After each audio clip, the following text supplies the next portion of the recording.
the difference between tourists from the west that go to Jakarta versus tourists from the west that go to Bali.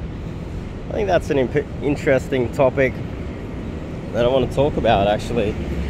I don't think too many people are aware of this, that there are two totally different types of tourists that go to both of these places. We are not the same. So for instance, I'm here in Jakarta. As you can see, it's a big city. I'm walking between Tamrin Anggrek Mall and Central Park Mall right now. Got myself a nice coffee. As you can see, I'm wearing a collared shirt,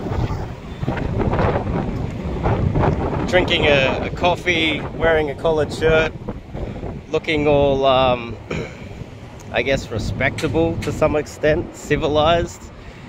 Is not something that the tourists that go to Bali do. In fact, the opposite. They go to Bali so that they can do a lot of drugs, drink, and have sex, pretty much. The type of people that go to Jakarta, they're very much focused on other things. Well, to start with, a lot of people that go to Jakarta, they come here for business. They're not even coming here for a holiday. They're coming here because they're mainly working, or they have meetings on.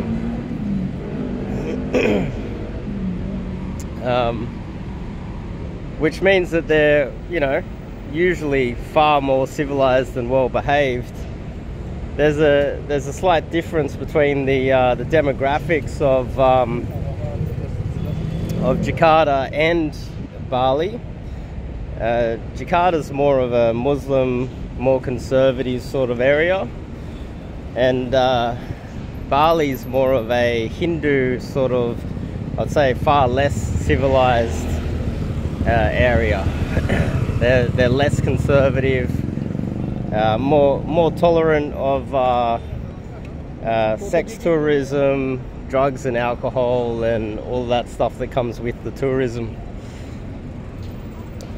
Here in Jakarta, as you can see, they dress a little bit differently. They're far more conservative in almost every way. So a lot of the tourists that will come here,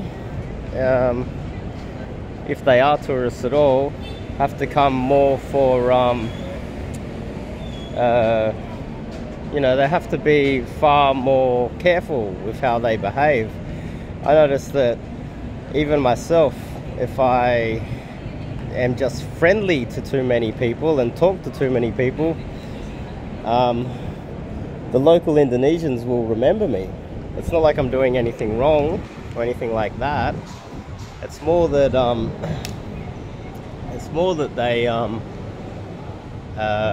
they're just so conservative that even talking to people or being super friendly with people makes you stand out, and then next time you walk through the mall, they're going to remember you. I had a guy like point at me, and I was like, "Oh, hi."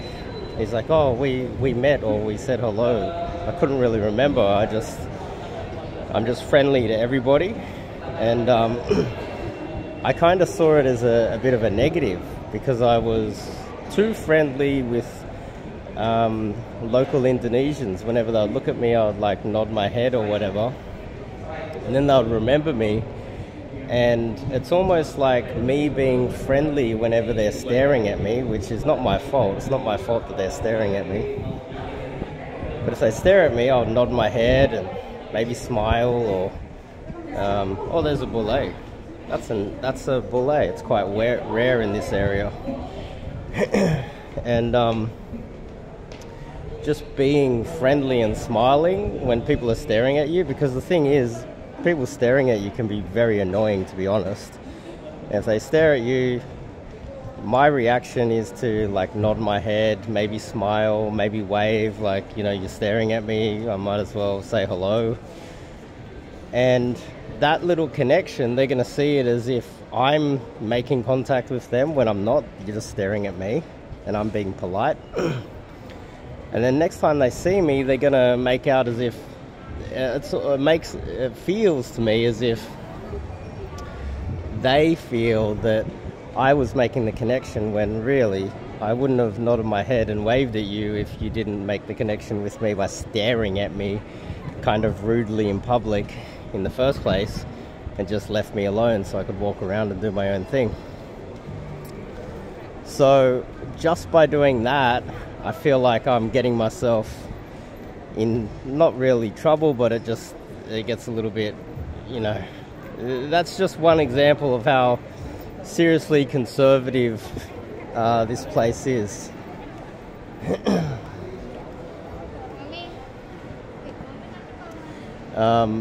And so you obviously need to be very careful, I would say. So imagine if you did anything sort of outside of what is social norms around here, you'll be remembered forever. If they're remembering me just by nodding and being polite when they're in fact just staring at me rudely. So you have to there's a massive spotlight effect on foreigners in Jakarta. Whereas if you go to a place like Bali, there's far less of a spotlight effect because there's so many foreigners and they're all out there partying and going nuts. And so the level of how civilized they need to be is far lower. They can just go nuts, go crazy, get drunk in the street, drink in the street, and I don't know, I think they have sex on the beach and go nuts over there.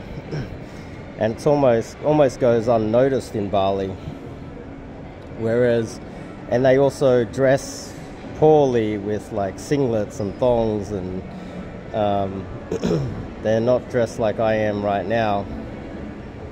So you can imagine if you got the type of tourist that goes to Bali and me, and you switched us, they would walk around looking pretty much homeless by comparison to me, and they would stand out even more so, and maybe even give Westerners a bad name to some extent.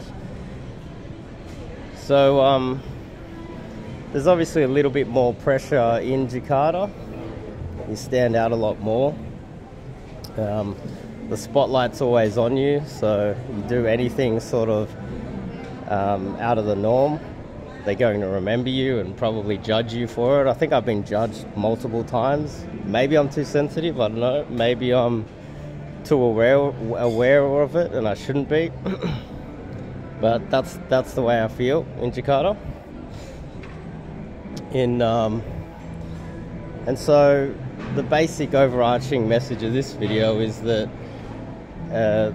I wouldn't go to Bali myself. I don't see there's nothing about Bali that interests me personally, and that's not me having a go at Bali. It's just, it doesn't seem like the type of place that I'd want to go.